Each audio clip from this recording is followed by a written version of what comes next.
तो कल के वीडियो में आप लोग को दोस्तों बताए थे प्रश्नावली 8.1 का हम लोग बेसिक भी बताए थे और फार्मूला के साथ साथ क्वेश्चन नंबर 1 और देखिए क्वेश्चन नंबर 2 को भी हम आपको सॉल्व करके बताए थे। ठीक है, तो चलिए आज के इस वीडियो में आपको क्वेश्चन नंबर 3 से लेकर आगे हम लोग बढ़ते हैं। ठीक ना, ये रहा आपका क्वेश्चन नंबर 3। ये क्वेश्चन नंबर 3 भी बहुत ही आसान है। ठीक ना, अगर आप कल का लेक्चर नहीं देखें तो देख लीजिएगा, क्योंकि बिना फार्मूला देखे आपको समझ में आने वाला नहीं है। तो बेसिक चीज़ को सबसे पहले आप क्लियर कर लीजिएगा। ठीक ना, देखिए तीसरा नंबर क्वेश्चन क्या रहा है। तीसरा नंबर में क्वेश्चन में कह रहा है कि यदि साइन ए 3/4 है तो कॉस ए और टेन ए का मान परिकलित कीजिए। ठीक ना, यानी साइन ए बराबर 3/4 दिया है तो कॉस ए और टेन ए का मान ज्ञात करना। आसान, बहुत आसान होता है। बस शर्त आप लोग क्या कीजिएगा, बेसिक चीज़ को थोड़ा समझ लेंगे ना तो आपको बनाने में बहुत ही आसान होगा। ठीक है, तो सबसे पहले यहाँ हम लोग सॉल्व कर लेते हैं। ठीक ना, तो देखिए साइन ए बराबर दिया है, साइन ए मतलब साइन थीटा बराबर दिया है 3/4 ये दे रखा है। तो आपको कॉस ए और टेन ए का मान ज्ञात करने के लिए कहा है। अच्छा, साइन ए मतलब साइन थीटा का फार्मूला क्या होता है? साइन थीटा का फार्मूला होता है लंब बटे कर्ण, और इसका अनुपात कितना दे रखा है? 3:4 दे रखा है। इसका मतलब लंब का जो अनुपात होगा ये 3 होगा और कर्ण का जो अनुपात होगा ये आपका 4 होगा। ठीक ना, तो इसको समझने के लिए सबसे पहले आपको क्या कीजिएगा, एक समकोण त्रिभुज को ड्रॉ कर लीजिएगा, क्योंकि ताकि आपको आसानी से समझ में आएगा। देखिए ज़रूरी नहीं कि समकोण त्रिभुज बनाना है। ठीक ना, अगर आप नहीं समझ रहे हैं तो भी हो जाएगा। इसमें तो त्रिभुज का नाम नहीं दिया गया है तो आप इसे कुछ भी मान सकते हैं। ठीक है, हम यहाँ ले लेते हैं बी और यहाँ ले लेते हैं ए और यहाँ ले लेते हैं सी। ठीक ना, लेकिन इशारा कह दिया है कि यहाँ साइन ए, कॉस ए और टेन ए, इसलिए इसमें ए बी सी नाम आपको देना ही पड़ेगा। ठीक ना, यानी ए आपको देना ही पड़ेगा। तो चलिए समकोण त्रिभुज ड्रॉ कर लिए। यहाँ पर 90 डिग्री का एंगल है। अब इसमें देखिए लंब का अनुपात कितना है? 3 है और कर्ण का अनुपात कितना है? 4 है। लेकिन ध्यान दीजिएगा यहाँ पर टेन ए के हिसाब से दिया गया। देखिए साइन ए के हिसाब से दिया गया। साइन ए के हिसाब से मतलब समझते हैं, ये वाला एंगल के हिसाब से दिया गया है। अच्छा, इस एंगल के हिसाब से दिया गया है तो इसके सामने वाला जो भुजा होगा ये क्या हो जाएगा? ये लंब हो जाएगा। ये क्या हो जाएगा? लंब। और ये वाला नीचे वाला जो भुजा है ये वाला आपका क्या हो जाएगा? आधार हो जाएगा। इस चीज़ को तो आप समझ रहे हैं। इसका मतलब लंब का जो अनुपात 3 है तो मतलब ये जो भुजा होगी ये कितना होगा? 3 होगा। ये 3 होगा। उसके बाद जो नीचे वाला भुजा है कर्ण, तो ये कर्ण का अनुपात कितना हो जाएगा? 4 होगा। यानी लंब हो गया 3 और कर्ण हो गया 4। इस चीज़ को समझिए। यानी हमको अभी आधार निकालना है। तो यहाँ पाइथागोरस परिमेय से लिख लेंगे। ठीक ना, यहाँ पाइथागोरस लिखिए या ना लिखिए कोई दिक्कत होने वाला नहीं। पाइथागोरस परिमेय से। ठीक ना, पाइथागोरस परिमेय से क्या कहता है कि जो कर्ण बराबर होता है, हमको कर्ण चाहिए नहीं, हमको चाहिए आधार चाहिए। तो यहाँ लिखेंगे आधार बराबर क्या होता है? आधार बराबर अंडर रूट कर्ण स्क्वायर, यानी कर्ण का स्क्वायर माइनस लंब का स्क्वायर, ये होता है पाइथागोरस परिमेय में आधार बराबर। ठीक ना, तो चलिए आधार का मान निकालते हैं। कर्ण का मान कितना है भैया? कर्ण का मान है 4, तो 4 का स्क्वायर माइनस भैया लंब का मान है गया 3, तो ये हो गया 3 का स्क्वायर। ठीक है, तो देखिए 4 का स्क्वायर कितना होता है? 4 का स्क्वायर बोले तो हो जाता है 16 और 3 का स्क्वायर कितना हो जाएगा? 9, और 16 में 9 घट जाएगा तो कितना बचेगा? 7 बचेगा। और 7 का तो वर्गमूल निकलता नहीं है, इसका मतलब √7 निकल गया। आधार का मान कितना निकल गया? √7। इस चीज़ को आप तो समझ गए। अब तीनों भुजाएं जो है ना निकल गया, समकोण त्रिभुज में तीनों भुजाएं निकल गया। और जब तक तीनों भुजा निकलेगा नहीं तो तब तक तो आएगा नहीं। ठीक ना, तो सबसे पहले तीनों भुजा को निकाल लीजिएगा। अब निकालने के बाद देखिए कॉस ए और साइन ए का मान पूछा है, तो लिख लेते हैं यहाँ पर कॉस ए बराबर। अच्छा, कॉस थीटा का फार्मूला क्या होता है? यहाँ ए का मतलब होता है थीटा। ठीक ना, कॉस थीटा, तो कॉस थीटा बराबर फार्मूला होता है, याद कीजिए कल का फार्मूला आपको बताए थे, लाल बट्टे कक्का डबल के ए। तो ये था साइन थीटा का फार्मूला और ये था कॉस थीटा का फार्मूला और ये था टेन थीटा का फार्मूला। तो देखिए लाल बट्टे कक्का, तो कॉस थीटा बराबर क्या हो जाएगा? आधार बट्टे कर्ण। तो यहाँ लिख देंगे आधार बटे कर्ण। लेकिन एक चीज़ को ध्यान देना है, यहाँ पर कॉस ए पूछा गया। कॉस ए मतलब समझते हैं, यही वाला एंगल से, यही वाला एंगल से पूछा गया। तो इसका लंब 3 का 3 ही रहेगा, आधार √7 का √7 रहेगा, कर्ण 4 का 4। तो आधार का मान क्या हो जाएगा, √7 हो जाएगा। क्या हो जाएगा, √7 बटे कर्ण। कर्ण का मान क्या हो जाएगा, 4। तो यहाँ लिखेंगे 4 और √7 बटे 4 क्या हो जाएगा, आपका आंसर हो जाएगा। कितना आसानी से आंसर आ गया। अब दूसरा हम पूछा है कि tan a का मान ज्ञात कीजिए। अच्छा, तो tan a, तो लिखेंगे tan a। अच्छा, tan थीटा का फॉर्मूला क्या था, देखिए यहाँ पर लंब बटे आधार। लंब बटे क्या होता है, आधार। तो यहाँ लिख लेंगे लंब बटे आधार, ये क्या होता है, tan थीटा का फॉर्मूला। यहाँ tan a पूछा गया है, मतलब ये नीचे वाला कौन से पूछा गया, यही वाला कौन से पूछा गया, यही वाला कौन से पूछा गया है। तो लंब ज्यों का त्यों रहेगा, ठीक ना, और आधार √7 का √7 ही रहेगा। तो लंब का मान कितना हो जाएगा, 3। तो यहाँ कितना लिख लेंगे, 3 लिख लेंगे बटे आधार। आधार का मान √7, तो यहाँ लिख लेंगे √7 और यही आपका हो जाएगा आंसर। इसमें तो भारी कुछ नहीं है, बस थोड़ा सा केवल समझने वाली बात है। तो अगर आप फार्मूला को याद रखते हैं तो आप आसानी से बना लेंगे, ठीक ना। इस सबको आप नोट मत कीजिएगा, आप याद रख लीजिएगा। तो ये आपका क्वेश्चन नंबर 3 आपका ख़त्म हो गया, ठीक है। आप क्वेश्चन नंबर हम लोग 4 की तरफ चलते हैं। ये सब गोल खराब मत दीजिएगा, ठीक ना। आप चाहे तो इसे स्क्रीनशॉट मार कर रख लीजिए या तो आप उतार लीजिएगा। चलिए आप क्वेश्चन नंबर देखते हैं हम लोग 4। क्वेश्चन नंबर 4 भी आसान है, बस अर्थ थोड़ा सा आपको दिमाग लेना पड़ेगा, दिमाग लगाना पड़ेगा, लेना नहीं पड़ेगा। दिमाग तो आप लोग के पास है ही है।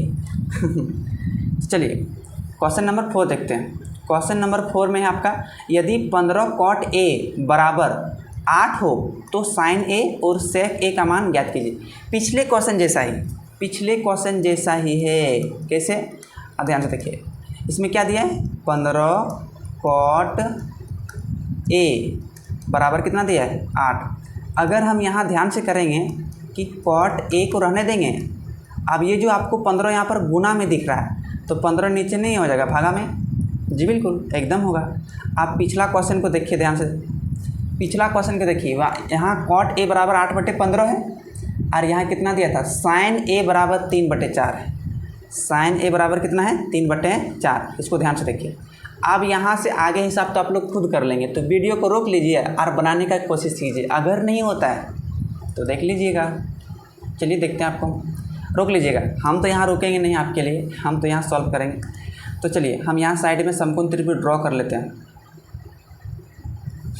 यहाँ समकोण त्रिभुज छाप लेते हैं।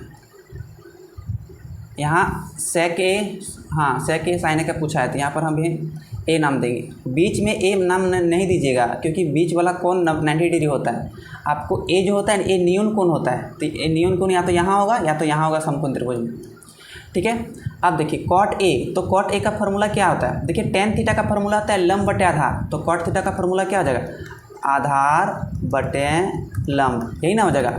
और ये कितना है, 8/15, यानी आधार का जो अनुपात है 8 है और लंब का जो अनुपात है कितना है, 15 है। किस हिसाब से, a हिसाब से, यानी cot a के हिसाब से, यानी इस वाला एंगल से आपको देखना पड़ेगा, इस वाला एंगल से।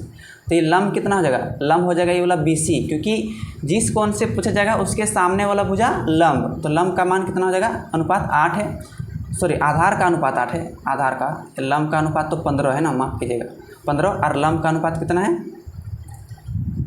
आधार का अनुपात 8, आधार का अनुपात 8 और लंब का अनुपात कितना है, 15। यहाँ रख देंगे 15, कोई दिक्कत। अब हमें चाहिए क्या, हमें चाहिए कर्ण चाहिए, तो हमें कर्ण निकालना पड़ेगा।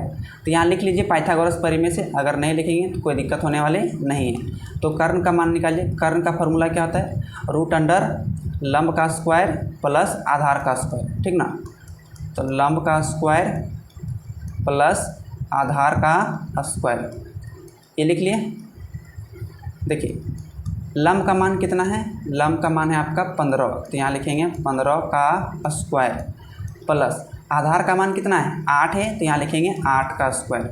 तो 15 का स्क्वायर कितना होता है भाई, 15 का स्क्वायर होता है 225, 225। 8 का स्क्वायर कितना होता है, 64 होता है।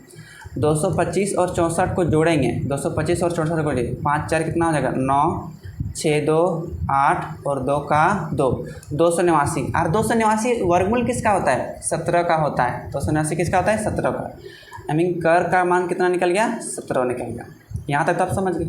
इसके बाद का प्रोसेस तो बड़ी आसान है। यहाँ पूछा है साइन ए सेक ए, तो चलिए यहाँ लिख लेते हैं साइन ए और इस साइड में लिख लेते हैं सेक ए, सेक ए। अच्छा, साइन थीटा का फॉर्मूला क्या होता है, तो भैया बोलेंगे लंब बटे कर्ण होता है, लंब बटे कर्ण। लेकिन ध्यान देखिए ए के हिसाब से पूछा गया है, तो ए के हिसाब से पूछा गया तो लंब क्या हो जाएगा 15, तो हो गया 15। और कर्ण तो मान आपका 17 हो गया, तो यहाँ कितना लिख देंगे 17, और यही आपका क्या हो जाएगा, आंसर हो जाएगा। सेक थीटा का, अच्छा सेक थीटा किसका फॉर्मूला, सेक थीटा किसका उल्टा होता है, कॉस का उल्टा होता है। सेक किसका उल्टा होता है, कॉस का। याद कीजिए लाल बटे कक्का, लाल बटे कक्का, ये हो गया साइन और ये हो गया कॉस। तो देखिए कॉस थीटा बराबर आधार बटे कर्ण, तो कॉस का उल्टा होता है सेक, तो सेक हो जाएगा कर्ण बटे आधार, क्या हो जाएगा कर्ण बटे आधार। ठीक है, सेक ए के हिसाब से तो कर्ण 17 का 17 रहेगा। ठीक है, आधार तो 8 का 8 रहेगा, और ये 17 बटे 8 आपका क्या हो जाएगा, आंसर हो जाएगा। बहुत आसानी तरीके से बना सकते हैं, बस शर्तें आपको थोड़ा सा आपके केवल फार्मूला याद रखना पड़ेगा। ठीक है, बार बार हम बढ़ रहे हैं, अगर फार्मूला याद नहीं रखते हैं तो फिर बनेगा नहीं। चलिए ये सब साइड में मिटा दीजिएगा, ठीक ना, आपको हम केवल समझाने के लिए करते हैं ना, ये सब साइड में मिटा दीजिएगा। अब इसको भी स्क्रीनशॉट मार के रख लीजिए या नोट डाउन कर लीजिएगा, ठीक ना। तो चलिए अब हम लोग देखते हैं अगला क्वेश्चन, यानी 6ठा number question. Oh my god, कहाँ मिट जा रहा है, सॉरी 4 नंबर क्वेश्चन हो गया। अब चलिए हम लोग देखते हैं 5वां नंबर क्वेश्चन। 5वां नंबर क्वेश्चन भी उसी तरह से है जिस तरह से अभी पीछे क्वेश्चन को हम लोग हल किए, बहुत ही आसान है। देखिए क्वेश्चन में कहा क्या रहा है, क्वेश्चन में कह रहा है कि यदि सेक थीटा बराबर 13/12 हो तो अन्य सभी त्रिकोणमितीय अनुपात परिकलित कीजिए। परिकलित मतलब इसको निकालने के लिए कहा गया। चलिए सॉल्व कर लेते हैं। सेक थीटा बराबर, सेक थीटा बराबर कितना दिया है, 13/12 दिया। सबसे पहले समकोण त्रिभुज ड्रॉ कर लीजिए ताकि आपको समझने में आपको आसानी होगा, ठीक ना। आप ड्रॉ नहीं करेंगे तो भी अच्छा होगा।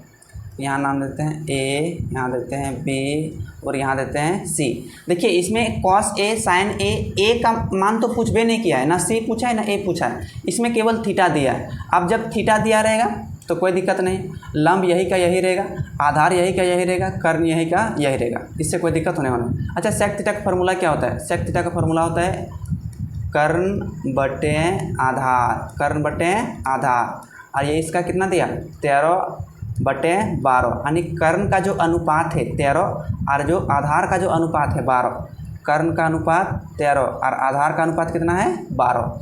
इसका मतलब हमें इसमें लंब निकालना पड़ेगा पाइथागोरस परिमेय से। तो यहाँ लिखेंगे पाइथागोरस परिमेय से लिख लीजिएगा, और यहाँ लिखेंगे लंब बराबर, तो क्या होता है कर्ण का स्क्वायर माइनस आधार का स्क्वायर, तो यहाँ लिखेंगे आधार का स्क्वायर। तो कर्ण का स्क्वायर कितना है, कर्ण का स्क्वायर है 13, तो यहाँ लिखेंगे 13 का स्क्वायर माइनस आधार का मान कितना है 12, तो लिखेंगे 12 का स्क्वायर।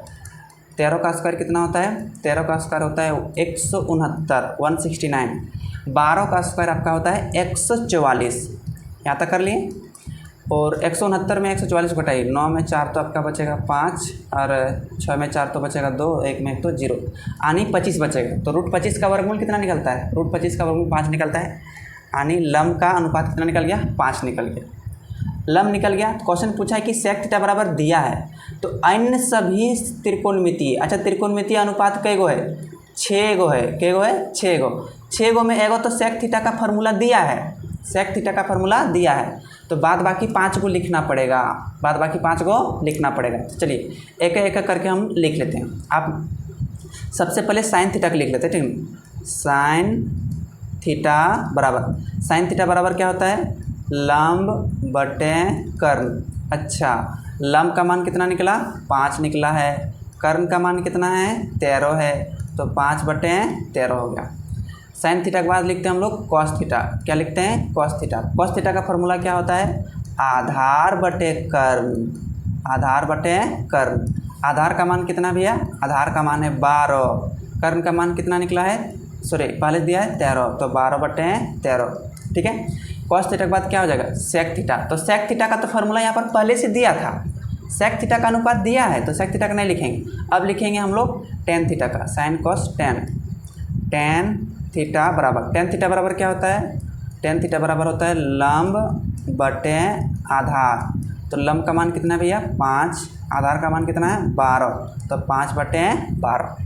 अब आसान और भी हो जाएगा, कैसे, अगर साइन का निकाल लें तो साइन का उल्टा क्या होता है कॉसेक, तो निकाल लेते हैं कॉसेक, तो कॉसेक थीटा बराबर क्या हो जाएगा, देखिए साइन थीटा बराबर लंब बटे कर्ण, तो कॉसेक थीटा बराबर क्या हो जाएगा कर्ण बटे लंब, कोई दिक्कत, और कर्ण बटे लंब उल्टा कर दीजिए तो हो जाएगा 13 कर्ण, और सॉरी हाँ कर्ण का मान 13 और लंब का मान कितना हो जाएगा 5, तो लंब का मान 5, 13/5 आपका आंसर। कॉस का उल्टा होता है सेक, लेकिन सेक का दिया है, सेक का नहीं निकालेंगे हम लोग, टेन का निकालते हैं। टेन का उल्टा क्या होता है कॉट, तो कॉट थीटा बराबर, तो टेन थीटा बराबर लंब बटे आधार, तो कॉट थीटा बराबर हो जाएगा आपका आधार बटे लंब हो जाएगा, ठीक है। तो इसका आधार का मान कितना है 12 और लंब का मान कितना है 5, तो 12/5 आंसर खत्म हो गया। इन सभी त्रिकोणमितीय का मतलब समझें, जो दिया गया है उसको छोड़कर बाकी तब निकालना पड़ेगा, तो इन त्रिकोणमितीय अनुपात खत्म हो जाएगा। बहुत ही आसानी तरीके से इस क्वेश्चन को आपको हम बता दिए, आप इसे चाहे तो नोट डाउन कर सकते हैं या समझ गए तो खुद से बना सकते हैं, ठीक है। चलिए अब हम लोग देखते हैं अगला क्वेश्चन नंबर 6 की तरफ, ठीक है ना। देखिए क्वेश्चन नंबर 6 में क्या कहा गया, यदि कोण ए और कोण बी न्यून कोण हो जहां कॉस ए और कॉस बी दोनों बराबर हो, तो दिखाइए कि कोण ए बराबर कोण बी है। ये क्वेश्चन थोड़ा सिद्ध करने के लिए कहा गया, दिखाइए का मतलब क्या होता है सिद्ध कीजिए, तो आपको सिद्ध करके दिखाना पड़ेगा। तो चलिए इसको सिद्ध करते हैं, सबसे पहले हल कर लीजिएगा। देखिए कोण ए और कोण बी न्यून कोण है, न्यून कोण का मतलब क्या, 0 डिग्री से बड़ा होगा और 90 डिग्री से छोटा होगा, उस कोण को न्यून कोण कहा जाता है। मतलब कोण ए और कोण बी का मान ऐसा जो होगा ना, 0 डिग्री से बड़ा होगा और 90 डिग्री से छोटा होगा। और हमें सिद्ध करने के लिए कहा गया है कि दोनों कोण बराबर है, अच्छा कि कोण ए और कोण बी दोनों कोण क्या है बराबर है, ये हमें सिद्ध करके लाना है। हमें दिया क्या है, दिया है कि कॉस ए बराबर कॉस बी, दोनों दिया है। अच्छा समकोण त्रिभुज को छाप लेते हैं ताकि आपको समझने में आसानी होगा, ठीक है। यहाँ समकोण त्रिभुज को ड्रॉ कर लेते हैं, ABC नाम दे देंगे, ए यहाँ दे देंगे बी।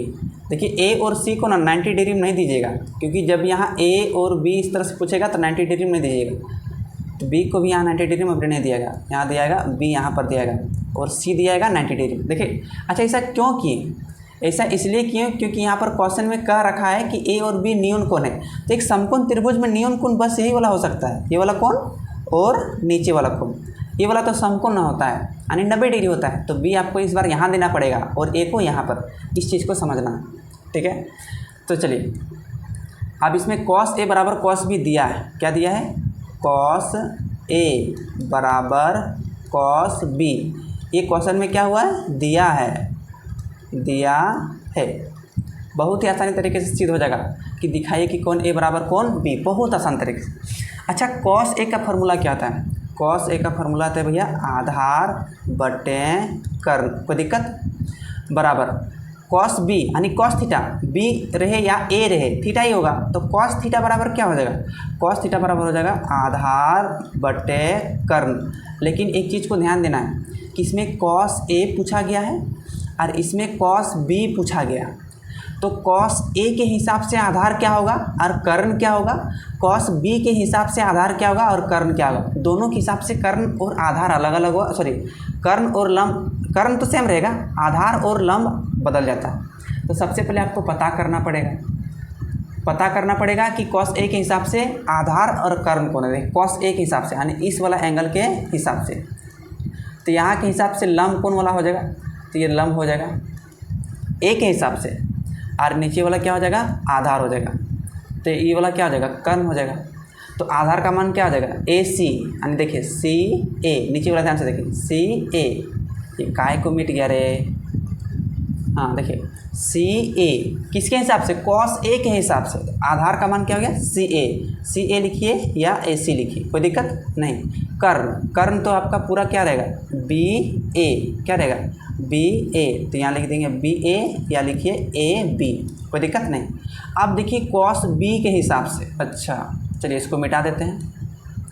कॉस बी के हिसाब से लंब और आधार क्या हो जाएगा। देखिए ये कॉस बी के हिसाब से इस वाला कौन से पूछा है, तो लंब तो उसके सामने वाला भुजा हो जाएगा। जिस कौन से पूछता है उसके सामने वाला भुजा लंब। अच्छा इस बार ये हो जाएगा लंब, तो आधार तो BC हो जाएगा। जी बिल्कुल, कर्ण ज्यों का त्यों रहेगा। अब देखिए आधार का मान क्या हो जाएगा, आधार का मान हो जाएगा BC, यानी BC बटे कर्ण तो बदलता नहीं है, तो कर्ण AB का AB रहेगा, AB का AB रहेगा। इस चीज़ को तो आप समझ गए। चलिए इस सबको हम मिटा देते हैं। अब ध्यान से देखिए यहाँ AB और AB कट जाएगा बराबर के नीचे। तो ये बचा क्या, AC बराबर बचा BC, AC बराबर क्या बचा BC। अच्छा AC और BC क्या है, देखिए AC जो है ना ये वाला भुजा, ध्यान से देखिए, सॉरी ये वाला तो BC है, नीचे वाला क्या है AC और BC क्या निकल गया, दोनों बराबर निकल गए। इसका मतलब नहीं कह सकते हैं कि जो समकोण त्रिभुज है ना ये समद्विबाहु समकोण त्रिभुज है, समद्विबाहु समकोण त्रिभुज। अब ऐसा कैसे है समद्विबाहु समकोण त्रिभुज, क्योंकि इसकी दो भुजा बराबर है और बीच में 90 डिग्री कोण है, यानी समद्वि मतलब दो भुजा तो बराबर है, बाहु माने भुजा, और समकोण त्रिभुज क्योंकि 90 डिग्री एंगल है। तो याद कीजिए कि जब समद्विबाहु त्रिभुज में दो भुजा बराबर रहता है तो उसके सम्मुख कोण भी क्या होते हैं, बराबर होते हैं। यानी जब इसकी भुजा बराबर है तो इसका सम्मुख कोण भी क्या होगा, बराबर। तो अच्छा हम लोग 9th क्लास में पढ़े थे, परिमेय शायद 7.2 या 3 था, उनको कंफर्म तो याद नहीं आ रहा है, 7.2 में ही था सर, कि बराबर भुजाओं के सम्मुख कोण बराबर होते हैं। तो इसका मतलब AC का सम्मुख कोण, तो देखिए AC भुजा ये वाला है, AC भुजा ये वाला है, तो इसका सम्मुख कोण कौन वाला हो जाएगा, कोण B हो जाएगा। क्या हो जाएगा, कोण B। तो यहाँ क्या लिख लेंगे, कोण B लिख लेंगे बराबर BC। तो BC भुजा का सम्मुख कोण क्या हो जाएगा बताओ, BC कौन वाला है, BC है ये वाला। अब इसका सम्मुख कोण क्या हो जाएगा, सम्मुख कोण हो जाएगा इसका A, क्या हो जाएगा A, तो लिखेंगे कोण A। अब कोण B और कोण A क्या हो गया, बराबर हो गया। हमको यही कोण B और कोण A तो बराबर करके लाना था, ध्यान से देखिए, कोण B और कोण A को बराबर करके लाना था, तो हम तो बराबर करके ले आए, यही वाला लाना था ना। तो देखिए ये बराबर आपका हो गया। अब बोलेंगे कोण B बराबर कोण A, उल्टा पलटा गया, यहाँ पर कोण A बराबर कोण B था, या तो आप ऐसे भी इसको लिख दीजिए भाई, कोण A को इधर ले आइए और कोण B को उधर ले जाएंगे। आप बोलेंगे कि चिन्ह तो बदलेगा जी प्लस कोण A इधर आके माइनस कोण A, प्लस कोण B उधर आके माइनस कोण B, और माइनस माइनस तो फिर कटेगा ना, तो कोण A बराबर कोण B ही बचेगा, चाहे वैसे लिखे या ऐसे लिखे, यही चीज़ लाना था। आप यहाँ भी हैंस प्रूफ लिख सकते हैं। अब आपको वहाँ नहीं लिखना है तो आप यहाँ नीचे लिख सकते हैं PROVED, दोनों जगह मत लिख दीजिएगा, ठीक है। चलिए ऊपर वाला मिटा देते हैं। खुश रहिए, आबाद रहिए आप ही लोग, ठीक ना।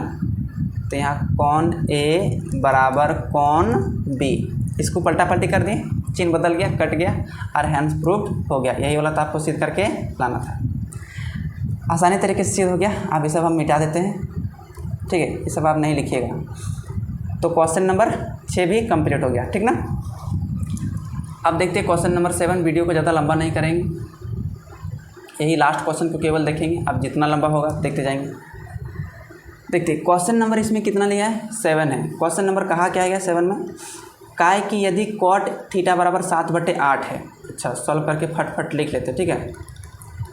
कॉट थीटा बराबर 7/8 दिया है, तो कॉट थीटा का फॉर्मूला क्या होता है, कॉट थीटा का फॉर्मूला आता है आधार बटे लंब, और ये कितना दिया है 7/8, यानी आधार का अनुपात 7, लंब का अनुपात 8। समकोण त्रिभुज ड्रॉ करेंगे तो आपको आसानी होगा समझने में। देखिए आधार का मान 7, ठीक ना, और लंब का मान कितना है 8, अनुपात में दिया है। तो हमें कर्ण चाहिए, तो पाइथागोरस परिमेय से क्या निकालेंगे, कर्ण बराबर। तो कर्ण का फॉर्मूला क्या होता है, अंडर रूट लंब स्क्वायर प्लस आधार स्क्वायर। तो यहाँ लिख लेंगे लंब स्क्वायर प्लस आधार स्क्वायर। तो लंब का मान कितना है, लंब का मान 8, तो 8 का स्क्वायर प्लस आधार का मान है 7, तो 7 का स्क्वायर। 8 का स्क्वायर आपका हो जाएगा 64, और 7 का स्क्वायर हो जाएगा आपका 49। 64 और 49 को जोड़िए, 9 4 13 का 3, हाथ में 1, 6 4 10 और 1 11, 113 आ गया, यानी रूट 113 आ गया कर्ण का मान। इसका वर्गमूल निकलता नहीं है, तो 113 का 113 रहने रूट में। अब हमें क्या पूछा है क्वेश्चन नंबर 1 में कि 1 plus sine theta into 1 minus sine theta फिर बटे 1 plus cos theta into 1 minus cos theta, ये पहला क्वेश्चन में पूछा है। चलिए इसको हम लोग सॉल्व कर लेते हैं। 1 प्लस क्या था, 1 प्लस साइन थीटा यहाँ पर लिख लेंगे, ठीक ना। 1 नंबर का क्वेश्चन है, तो 1 प्लस साइन थीटा, ठीक ना, इंटू 1 माइनस साइन थीटा बटे 1 प्लस कॉस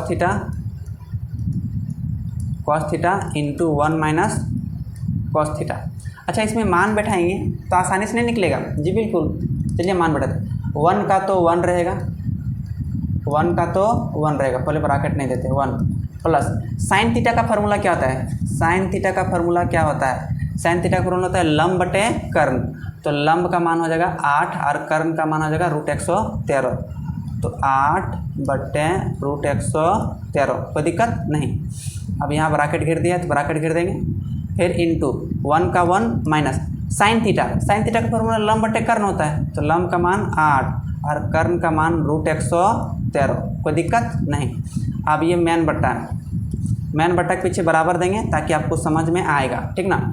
अब नीचे देखते हैं, 1 का 1 प्लस क्या है कॉस थीटा का बराबर फॉर्मूला क्या आता है, आधार बटे कर्ण। तो आधार का मान है 7 और कर्ण का मान है √113 इंटू फिर 1 माइनस कॉस थीटा का फॉर्मूला आधार बटे कर्ण यानी 7 बटे √113।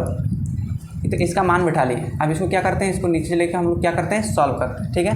तो चलिए देखते चलिएगा। मान बिठाने के बाद देखिए 1 प्लस 8 बटे √13, फिर यहाँ 1 माइनस 8 √13।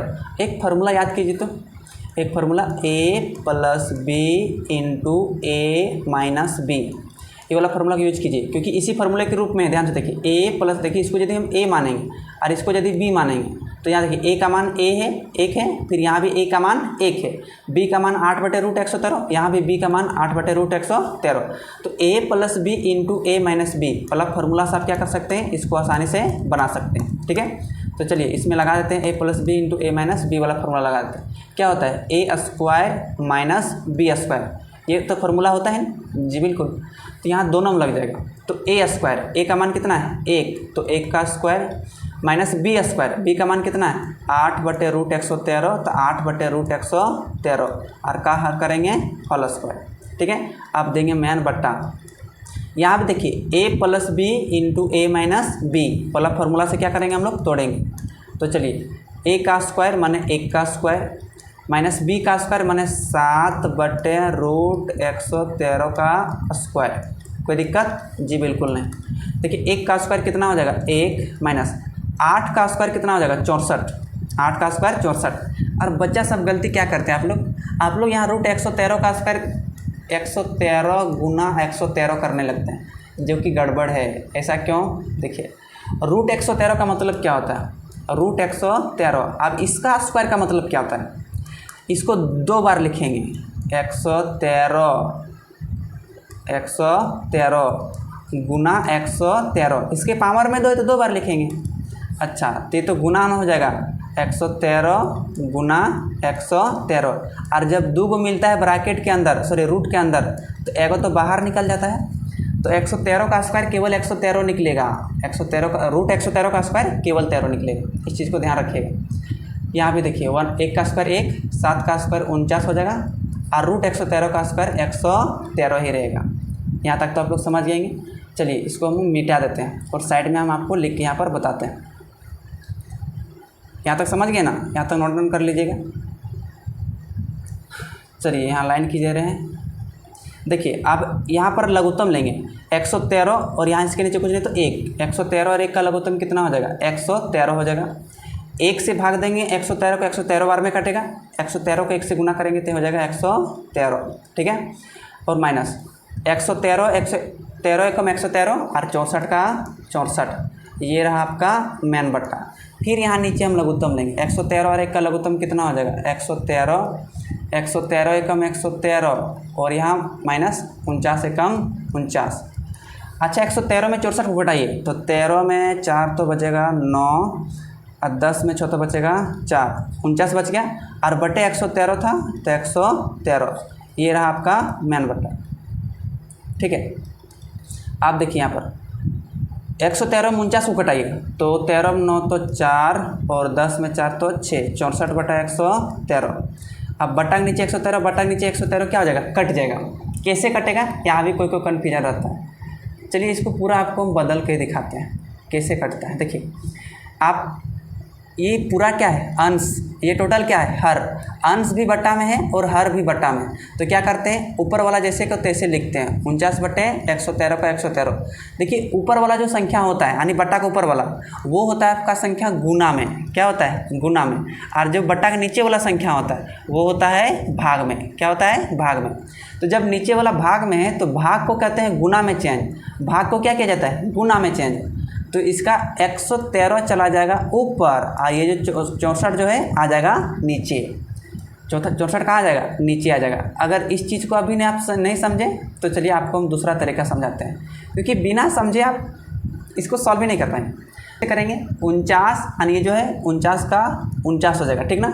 अब ये क्या हो जाएगा, गुना, यानी पहला का गुना हो जाएगा चौथा, तो कितना है 113। और जो बचा दूसरा का गुना होता है तीसरा के साथ, तो कितना हो गया 113 और गुना कितना हो जाएगा 64। तो देखिए 113 क्या हो जाएगा, कट जाएगा। तो क्या बचेगा आपका 49 बटे 64 बचेगा, 49 बटे 64। और यही आपका क्या हो जाएगा, आंसर हो जाएगा। सिद्ध करने के लिए तो पूछा गया था, सिद्ध करने नहीं, मान निकालने के लिए। 49 बटे 64 आपका आंसर होगा। और यहाँ गड़बड़ करेंगे तो आपका उल्टा आंसर आएगा, 64 बटे 49 आ जाएगा। ये तो 2 नंबर का हिसाब था, 1 नंबर का हिसाब था, माफ़ कीजिएगा। तो 1 नंबर वाला बन गया। अब चलिए इसका हम लोग 2 नंबर देखते हैं। 2 नंबर में क्या था, कॉट स्क्वायर थीटा था। क्या था, कॉट स्क्वायर थीटा। तो चलिए इसको हम लोग दोनों में यह लिख लेते हैं, कॉट स्क्वायर थीटा। देखिए स्क्वायर जो है ना थीटा में नहीं दीजिएगा। तो कॉट थीटा का मान क्या होता है, टेन थीटा का लंब बटे आधार, इसका हो जाएगा आधार बटे लंब। अब स्क्वायर है तो इस पर स्क्वायर चढ़ेंगे। आधार का मान भैया 7 है और लंब का मान कितना है 8, तो 7 बटे 8 का होल स्क्वायर। तो 7 का स्क्वायर 49 और 8 का स्क्वायर 64। इसका भी आया इत्तेफाक से 49 बटे 64 ही आंसर है, 49 बटे 64। और इसका भी आया था 49 बटे 64, दोनों का आंसर सेम निकल गया। अब बोलेंगे इतना लंबा हल किया और इतना आंसर आया, दोनों में सेम आया, हो भी सकता है। तो इसको नोट डाउन कर लीजिएगा, ठीक ना, आराम से। अब क्वेश्चन नंबर 7 तो कंप्लीट हो गया। वीडियो ज़्यादा लंबा नहीं करेंगे, आप आराम से इसको पार्ट बाय पार्ट इसको हम ख़त्म करेंगे। नेक्स्ट वीडियो से आपको क्वेश्चन नंबर 8 से हम शुरू कर देंगे, ठीक ना। बाकी जो 2 बचा है आप इसे नोट डाउन जरूर कर लीजिएगा। उम्मीद करता हूँ कि आज की इस वीडियो में बताए गए सभी क्वेश्चन आप लोग समझ गए होंगे। कहीं पर और डाउट रहा तो नीचे कमेंट बॉक्स में अपना कुछ ना कुछ राय दीजिएगा। मिलते हैं अगले वीडियो में, तब तक अपने घर में बड़ों का सम्मान कीजिए और छोटों में प्यार ज़रूर बांटिएगा। अपना ख्याल रखिएगा, धन्यवाद।